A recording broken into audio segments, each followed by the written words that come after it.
anticipation for this particular conversation, because I'm going to let you in on a little bit of a secret. I haven't been diagnosed, but maybe I'm a little bit obsessive compulsive with certain things, and it tends to be systems and processes. I'm thinking about it all the time. To be quite transparent, when I open up the curtains in the morning in the living area or close them at night, I have a system to do it. So it's the most efficient. Like I think about this could be a bit weird, but that's what I do. But I absolutely love systems and processes, predominantly because of the impact it can have on the success of your business, to give you time freedom, to give you reliability, consistency, all of the great things that make a great business. And I'm super excited today to be talking to James Brown, who's a systemologist. And I'm going to bring James into the conversation. And James, welcome. Can you tell me how you got started with this illness? Um, I don't think I really ever thought of it as systems. I've always had that approach of I always look for what's the pathway for how things happen. Yeah. I'm really one of my special skills is working out everything that's wrong with something, Yeah. which is not necessarily great in relationships. My wife maybe doesn't necessarily like that strong suit of mine, but I when I was much younger, I was in a manufacturing business, and understanding how different parts of that process worked and where they could be optimized was something that I found very interesting. And when I got to move further later in life, I found myself running a family business, which is a motel. And in the early days, I spent silly hours running it, sort of 100, 120 hours a week running it. I had no idea what time of day it was, what day of the week it was. But my another family member had been running a business for a number of years, and he was only working sort of 40, 50 hours a week. And the difference was that he had systems and processes, and I very much dived deep into the rabbit hole of doing it, and basically just started becoming quite fixated on systemizing my business, and then basically systemize myself out of that business. And when I sort of moved into the latter part of my career, which is helping other businesses to do the same type of stuff, to modernize their business and that type of stuff, it was systems that really was the key to me being able to get freedom from that business. And so it's probably one of the things that I'm most deeply passionate about, because I've seen like it's made such a difference for me, and I know it makes such a difference for others in their own businesses. You can have all the greatest tools and software and techniques, but if you don't have systems such that your team can use them, then you really don't have anything. Yeah. Um, there's a bazillion questions that I've got going around in my mind that I want to ask. But I want to try and start at the start, and the start tends to be mindset for me. And you just mentioned that you systemized yourself out of the business, which is kind of it's what the big majority of business owners want to do. Like they get into business because they think they're going to have more time, more money, more meaning, all of that sort of stuff. Very rarely becomes their reality, and so when they get into it, one of their desires is to get out of it, which is to get that time freedom. But I suspect, and I'd love your input and your experience on this, that when people do start to get a bit of freedom, this is something I've noticed with the business coaching we've been doing over the years, is that because us humans have the need to feel significant, and we've got to have a reason and a purpose for being. When you start to get that freedom and you haven't got anywhere else to go, I've found that some business owners end up being like the pyromaniac firefighter. They go back to their business and cause problems so they got something to fix. It's all done subconsciously. But what have you discovered, and how do you help people get the right mindset to be able to step away and let go? Because it's their baby, and it can be a little bit scary. It's what they want, but it's not what they want, if you know what I mean. What's your experience there? Yeah, and I think there's a lot of times I do come across different business owners that haven't done that thinking about what's really important to them. Yep. Um, I mean, I know for me, COVID was a great opportunity in terms of the other business I run's a motel, so that wasn't really doing very well in COVID. Never waste a good crisis. It was a great opportunity for me to see what was important to me, and therefore where do I want to spend my time. And very rarely does a business owner just step right back and go, I don't know if you know the five whys. Like you keep asking the same, well, why is that important to you, or why is that important to you, over and over and over again when you're asking someone. If you say, what do you want to, what's important for the next year in your business? And they go, oh, I want to do more marketing. Why is that? Yep. Oh, well, because I want to grow the business. Why is that? Oh, well, Yeah. because I want to get big enough to open up a second store. Okay, why is that? And you usually get down to like a really personal factor by the time you might need to do a sixth one in there. And it's like, well, because I want to spend more time with my family, or because my kids are young and I don't want to miss them, Yep. growing up, or I've got mates that have got all these hobbies and I just don't seem to have any time for myself, all that type of stuff. And you mentioned about letting go. And that is one of the biggest things. Someone that I know that you've worked with, I won't mention their name. I was talking with him, I was helping him systemize his business. And I said, this is all great for us to be able to go and produce all these systems and documentation such that your team have got all this information at their fingertips, but you need to be willing to let go as well. And there's we talk about this different stages of systemization of businesses, and it goes from survival through stationary through scalable and then saleable. And hot tip, saleable doesn't mean you have to sell your business. It No. just means that you can be the investor in your business, Yep. right? And often, I'd probably say 90% of the businesses I speak to are completely or have got one foot in this stationary camp where maybe they've made it out of the survival stage where they've got some consistent revenues, they've got a bit of a team under them, and they've got their way for how to do things. But there seems to be a glass ceiling. They just don't know what is necessarily needed to be able to push forwards. Like often they might they might double down in trying to get things running smoothly in like the operational side of their business, and they might go really hard for maybe 3 or 6 months to try and get it to stick. And after that period of time, they sort of step back and go, that's actually running really well. Now that that's going okay, I can go into the marketing side of things to really turn up the wick, to start making full use of all that effort.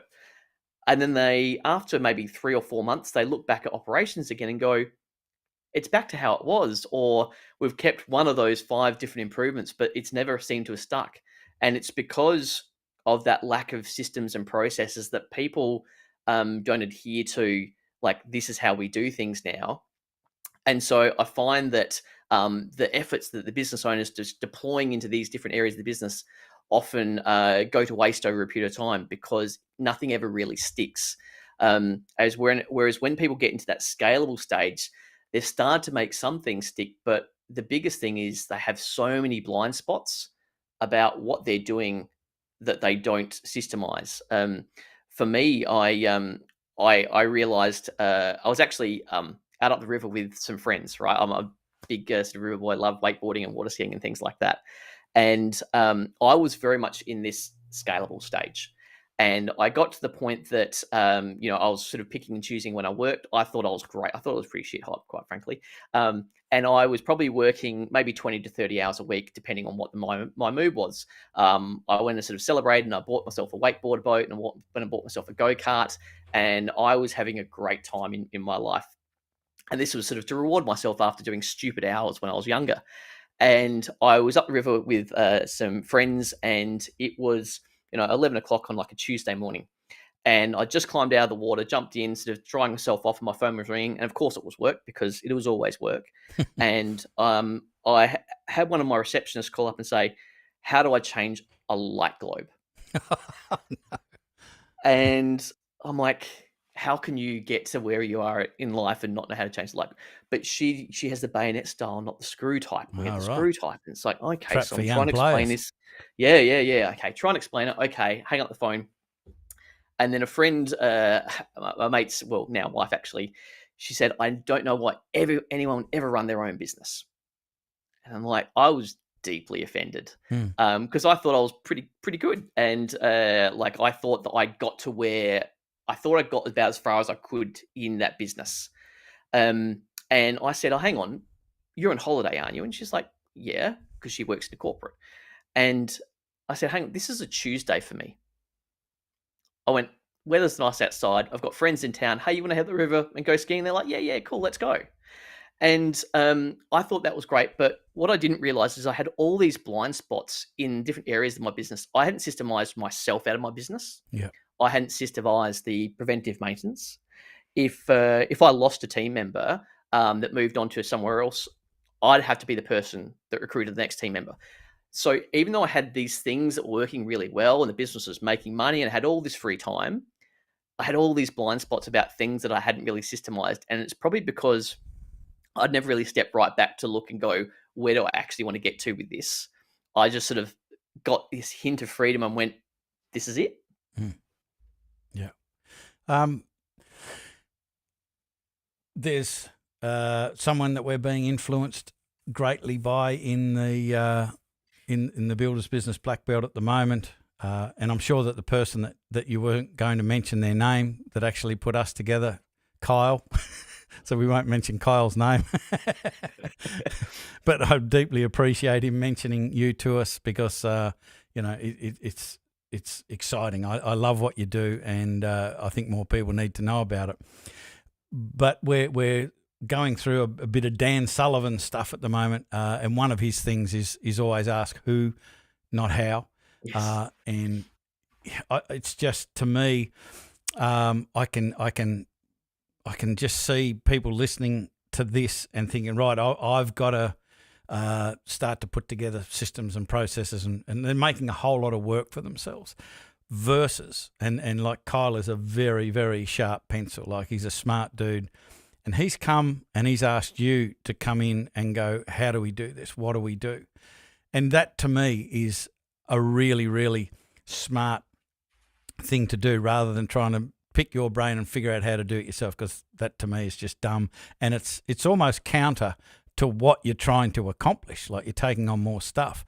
So I know one of the things that most people would be challenged by is where to start, and I'm sure that when you come into a business, that is one of the first questions or one of the first challenges you've got to address. How do we address that? You come into the business and they go, holy smokes, dude, like, where do we start? What are some of the questions you ask, and how do you get people started? Yeah, and I think one of the key things to understand is that if you think about the different types of expertise that might be available to a small business, everyone knows that they've got an accountant. You have to do that for the compliance side of things. Yeah, that's great. And you might have a digital marketer, and you might have access to a brand specialist. And you can go and draw on all these different skill sets. If you've got some legal issues, you go to a lawyer. If you've got issues with HR, you'll hire an expert in that field. But historically, if you wanted to go and get your business systemized, like, what do you do, right? Yeah. There hasn't been anyone sort of come across. And in late 2020, there was a book launched called Systemology by a guy called David Jennings. And even though, like, just remembering what I said, I'd systemized myself out of the business. And the thing is, I was hyper aware that just because I'd done it didn't mean I'd done it the right way or Yeah. even a good way. I'd done it terribly. I had just got there through perseverance, rightly or wrongly. Mm. And when I read this book, it's a very simple book to read, and it very much speaks to small business owners. And I just realized that the simplicity of this systemology approach, this methodology, was just it was the silver bullet, the magic bullet that just really understood it's not all about making as many systems as you can possibly make. It's about really applying the Pareto principle, the 80-20 rule, of going, all right, there's probably 1,000, 2,000 business like systems I can make in my business, right? Where do I start? Yeah. But also, do I really need to make all those systems? And when you look at, we call it the critical client flow, like the main thing within your business that generates the income, that it's the, whether you want to call it the cash cow or whatever, it's the main revenue driver for your business. If you look at how that looks for any given business, how you, attract the outside world, how do you bring people into your business? How do you handle inquiries, and how do you, sell to them? You might have 1 or 2 steps, you might have 10 or 12 steps, depending on the nature of the beast, right? And then, how do you start working with people? What's your onboarding process? Do you have an onboarding process? And then how do you do what you do? How do you deliver your product or service? And is there anything you do after?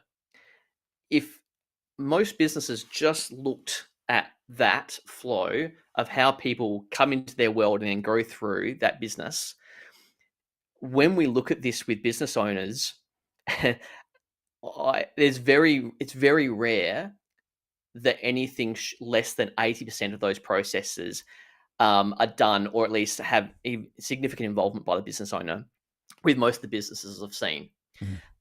And most businesses like to start systemizing in terms of things like operations, because they think, well, that's what we do, that does the thing that makes the money for the business, which is probably true. But the thing is, that's also the thing that people typically build out earliest. And that's one of the things that, you might have the business owner maybe off the tools to a degree, but they get maybe an apprentice, or they get, a right-hand person or a 2IC to start helping them with that project of, being able to take a few more jobs on. But in terms of how do you market, typically the business owner. Yep. In terms of how you handle inquiries, it typically goes to the business owner's mobile. How do you go through your sales process? It's the business owner that makes the quote. It's the business owner that qualifies whether we're going to work with that. It's all the business owner. Yep. Very rarely are those steps handed off. And if you're outside of that camp, well done to you. You might need to start looking in the other areas outside of that 80-20 rule. But just focusing on that critical client flow is so effective to be able to get the business owner out of the day. Because if you just look at those steps, and once you get them documented and you make them available to the right team, you might need to recruit someone to be able to step into that sales role. Then the business makes the bulk of its money without the business owner. And it's a very simple thing to say. And in principle, it seems like most business owners have struggled with for so many years, right? But it is a very simple thing. It's not rocket science.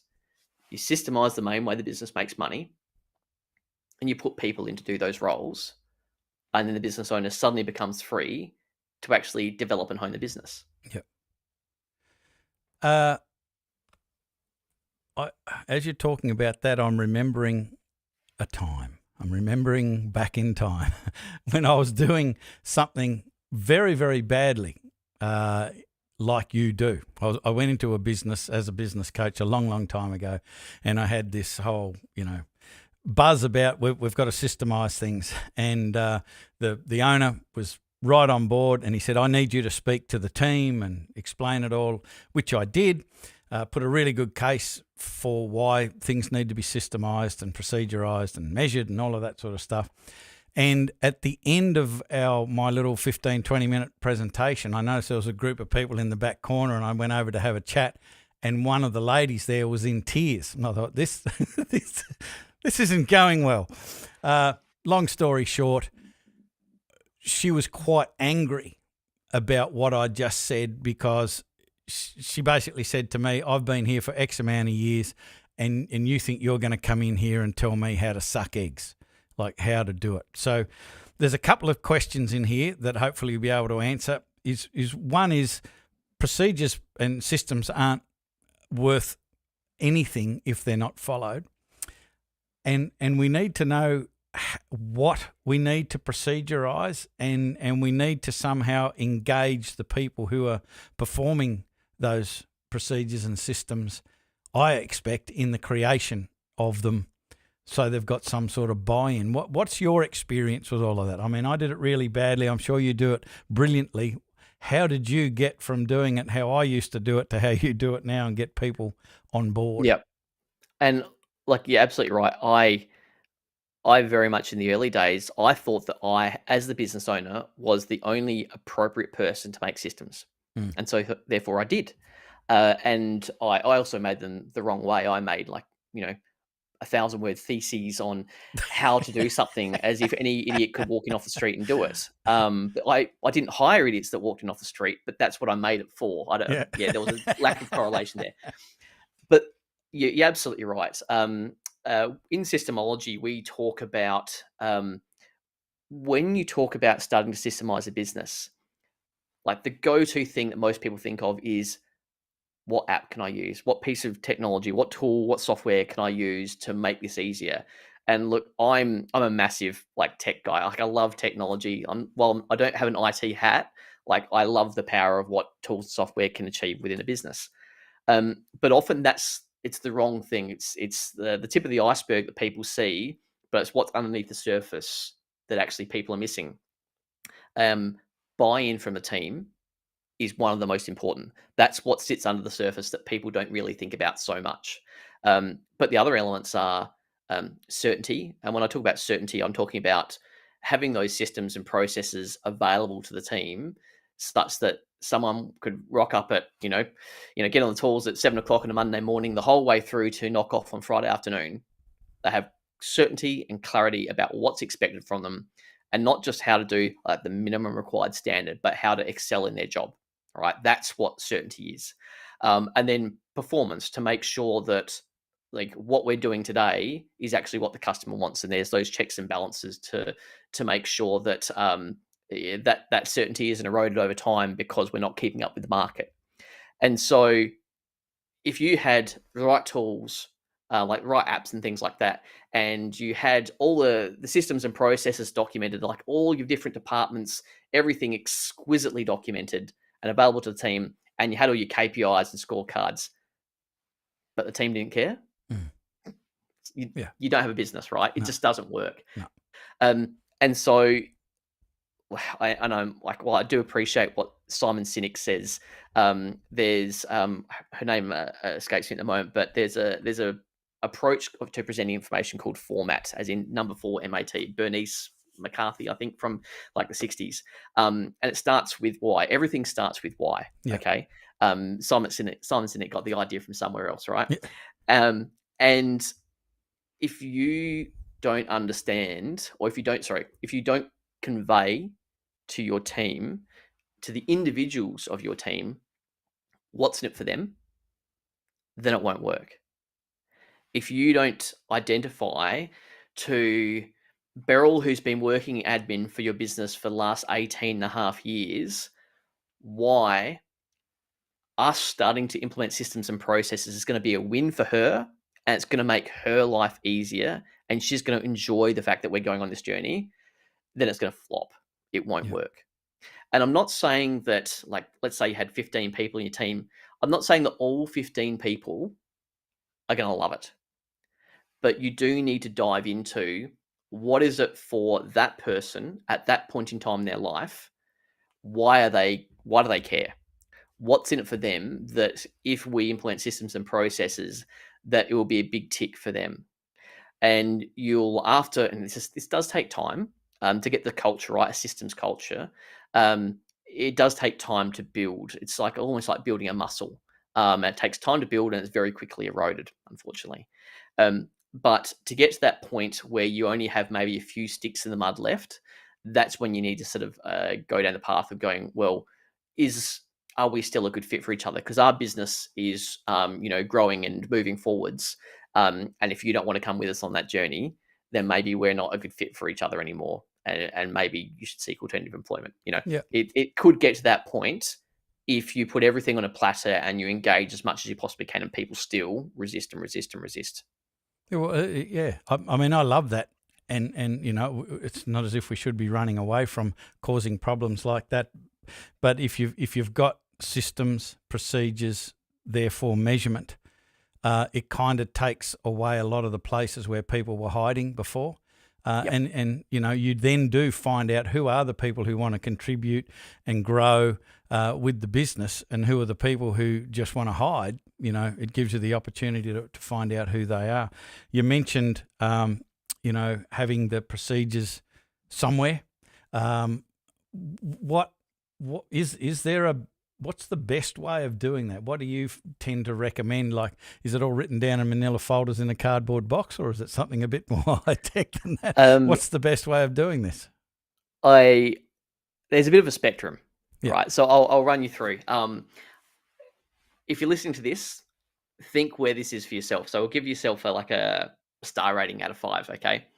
So we'll give 0 stars if you've got a pristine paper manual that's sitting on a shelf somewhere. That's 0 stars. Yeah. And it's 0 because if it's pristine, it means it's not used. Yep. Okay. So give yourself a 1 star if you've got a dog-eared paper manual that's got notes scribbled in the corner and crosses out and then highlights and other pages randomly inserted or sticky notes. That's Being about a used. 1 star. Yeah. And one of the really big downsides of having that is that it builds an inherent distrust within your team because they know it's out of date. Yeah. It's super, super clear it's out of date. And so they therefore can't rely upon it. And so if you're going to expect people to rely upon something's on paper when it's perpetually out of date, then it's a bit of it's just never going to work for you. So maybe like a 2 stars would be if you've got some things in like Word docs, probably sitting on different people's hard drives on an array of different computers around the office and different laptops. I mean, at least you've started, right? Yeah. That's great. The trail of breadcrumbs, where to find it. Yeah. It's I sort of call it a patchwork quilt to give it a go, right? It's people chipping away, and that's great. Like they're starting to bubble up in different areas, but there's no cohesive approach to doing it, right? And so that's like a 2 stars. So 3 stars is if you've maybe got it on like Office 365 or on Google Drive, and you've got different documents because it's a lot easier to share, right? Yep. You've got a bit easier to collaborate, and hopefully the permissions are right, and it starts to get a bit tricky about how you're going to share the permissions for that group of systems, but not that group of systems. Where do you store them? And like it starts to become a bit of a spider web of a bit of a maze as to where things even go. That's a bit of a 3 star, and like a bit of bonus marks if you've even made yourself like a contents page, like an index where you write down what all the procedures are, because the searchability is horrible when you're in that environment, because how do you search between systems and processes and everything else? It can be really quite tricky. So that's like 3 stars. So 4 stars is when you start to use like a platform, maybe like something like SharePoint or Google Sites, and they can be really quite effective. Like it's head and shoulders above everything else. It is quite a big jump because you're starting to have a dedicated area where you can start to store stuff. And what I found, and my motel ran on Google Sites for many, many years. And we had the added bonus of we can always tell staff to go Google it because it was on Google Sites. And so we sort of started to build that out, but we were always dealing with shortcomings of the software because it was, cheap and cheerful, and it was there already, and we could just drop our stuff on there. It was like a simple website that you could, with a couple of clicks, build a new page. And searchability was great, but you had no mechanisms for how to run it and how to control it. Like in terms of page level permissions, like back in the old days, we used to have it, but the new evolution in their infinite wisdom didn't. And whilst I'm not big in the Microsoft environment, I know that if you use the right people, you can set it up to be pretty good in that area. You're not using a fit for purpose tool. Something that actually came before Systemology, a different project from David Jennings, was System Hub, because he initially went and built out this systems storage platform. Like, this is what I'd give 5 stars, because it's a dedicated place for where you should store stuff. And it has all the features it should and none that it shouldn't. Like, it doesn't try to be a task management software. It's not trying to be an Asana. It's not trying to host your videos like Vimeo or anything like that. It's not trying to be that. It's just where you store your IP. And so there's a few different ones out in the market. System Hub is one that I use, and the more I've got to use it, the more I like it, because I really love simplicity. and it, as I said, it doesn't try to be anything it doesn't.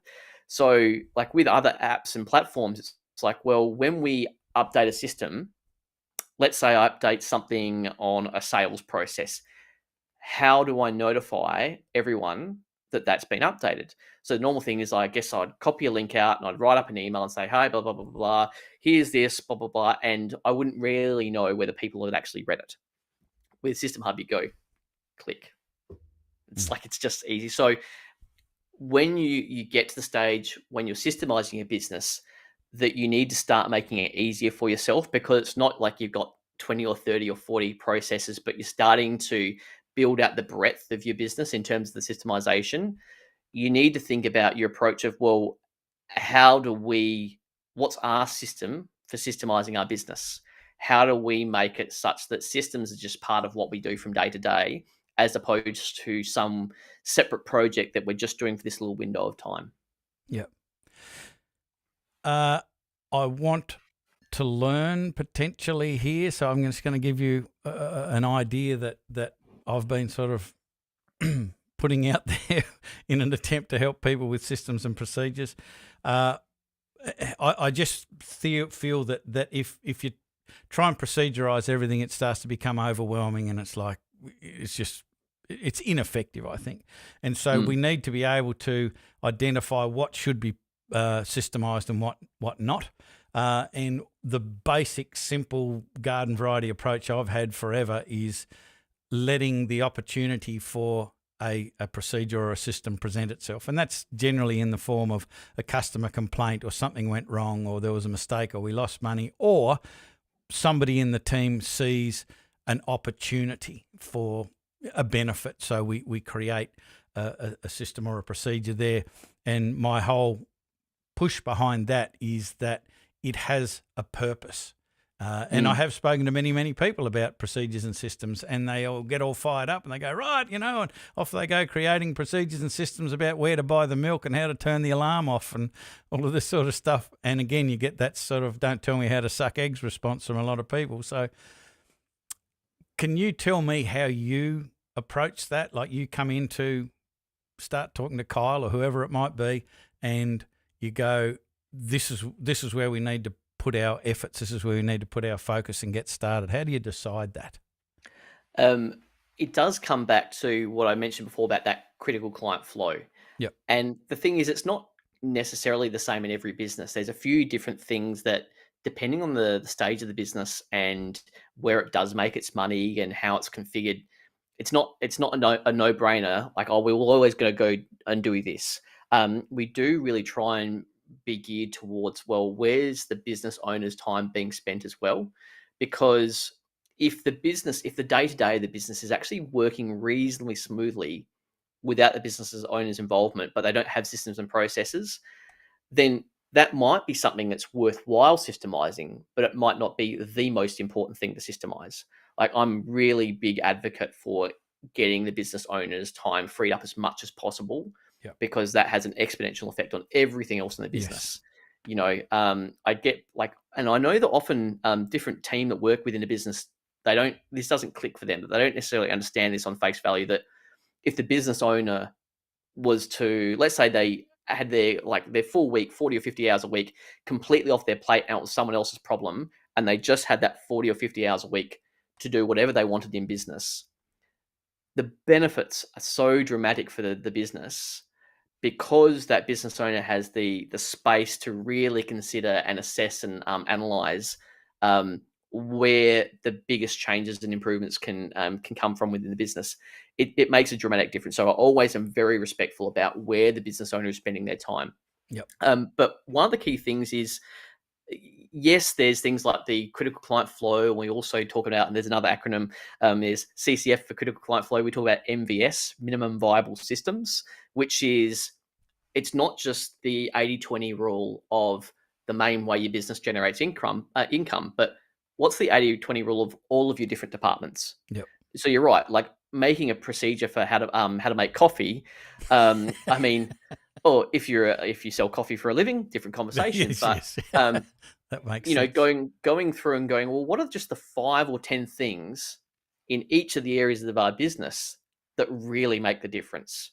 And we're not talking about stuff that, like, I get people to think about how frequently things happen, Yes. and also the key to person dependency. Like if you there was potential that you lose, Beryl, who was doing your accounts for 18 years, then that could be a really big point of weakness. But if there's a point of weakness that doesn't have a lot of skill in there, that it's very easy for people to pick up. Like if you were talking about how to take a simple phone inquiry, that may not actually be that important to systemize, because someone could probably pick it up really quickly and Yep. easily. Yeah, you might want to have a few dot points about it, but when you are creating systems, you do need to think about who's my audience. Often people hold McDonald's up as on this pedestal of the kings of systemizing, because, well, they are, but they're a multi-billion-dollar multinational corporation Yep. who's been at it for decades and decades and decades. Yep. So of course they're that far down that curve. But for most businesses, you don't need to get to that level. And they're writing everything for 15-year-old kids that have got no work experience. Whereas I'd like to think that most people aren't hiring those type of people into their business. They're hiring people with a level of skill and understanding that we just need to help them understand our way of doing things and what we know creates a good result for our customers. Yep. So in terms of what's the most important things to focus on, yeah, there's a balance of the money making engine of the business, but there's also a factor of what's the business owner spending most of their time on. And then you start thinking about, well, what's that Pareto principle, the 80-20 rule of all the different things that happen within our business. Because if you're systemizing something that maybe happens once or twice a year, you're probably not getting a great ROI out of your time. And I'm a very big one for systems and processes have to create a return on the investment. You don't want to do it just for the sake of doing it. You Yes. need to do it to generate a result at the Yeah. end. Yep. Yeah. Same with anything. Same with your Yeah. marketing. I mean, it's effort and money in, and it needs to make sense financially and time wise. Like you need to get a return time wise as well as financially. Mm. Speaking of that, what I'd like for you to help us understand is what is the process. Someone is listening to this, they go, I need to have a conversation. I need to figure out what to do next. The reason that we're having this conversation is one of our black belt members whose opinion I highly regard has brought you into his business. He's excited about it. And so there's that's a great recommendation already. So I'd love for other people to start to look at, well, how might I approach this? Because my purpose is to change the building industry, and my specific purpose is to eliminate as much unnecessary pain from building businesses as possible, and the other ancillary businesses around it. And I just know for sure and certain that a huge amount of pain is created because of absence of organisation, systems and procedures. And it can be fixed, and it can probably be fixed quite simply. I almost said easily, but I retracted that and said simply. So, I want to encourage people to think about this and start to take action. I want them to call you. What's the best way to do this? What can somebody expect when they reach out to Systemology? Sure. So there's something for everyone. Okay. In terms of, it depends on where your business is at, where you want to get to. And in anything in business, it really comes down to how fast you want to go, how much support do you think you'll need, and how much do you want to invest, right?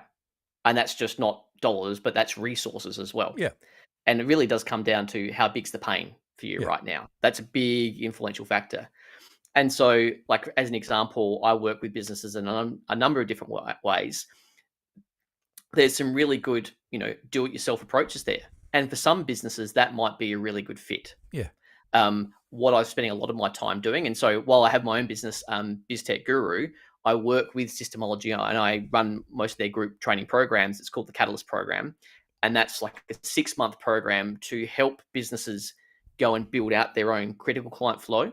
and they build the muscle of actually how to do it themselves. Obviously, it's a cheaper investment than like the done for you model, which is what I'm doing with Kyle. And that's Kyle recognized that he's got more important stuff to do. Yeah.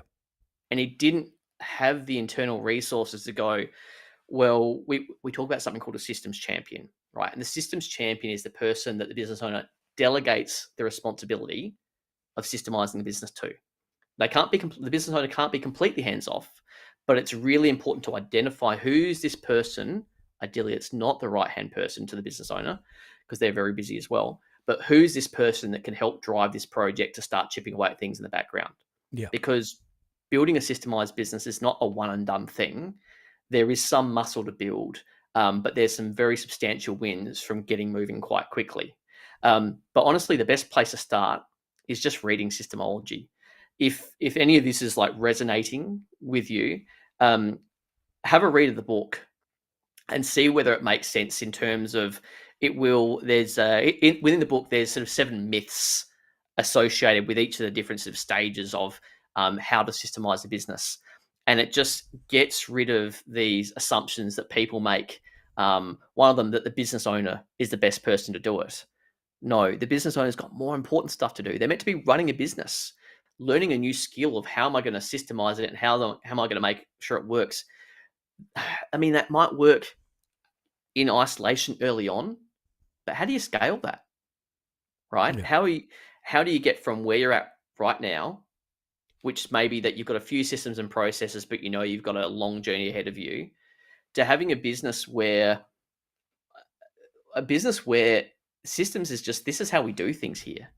I love when a business gets to the stage that there isn't like a conversation about systems because it's just in their DNA, right? There's no, oh, now we need to go do this. It's just like, no, everyone does it because it's just part of how you do business, right? That's the goal at the end, because that's when you truly have a business that is on that continuous improvement path that's not having to be driven by the business owner, and that everything is just centric around systems because you find and recruit people who want to be a part of the business like that.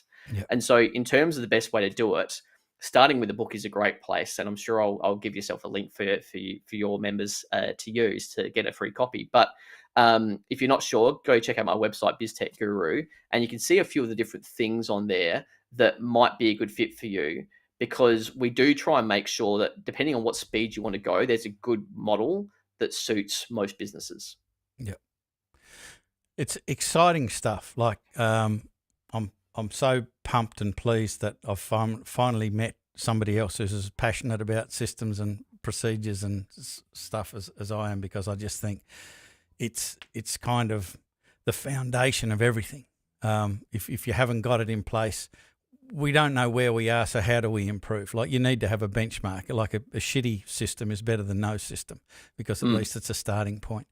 But it's such an absolute pleasure to meet you. I'm excited about knowing about BizTech Guru and Systemology. We're going to put all of the links in the description, so we'll have the links to the book, we'll have the links to BizTech Guru and all of the relevant contact information. But just wanted to say I so appreciate you putting your time aside to be on here, sharing your passion, sharing your knowledge.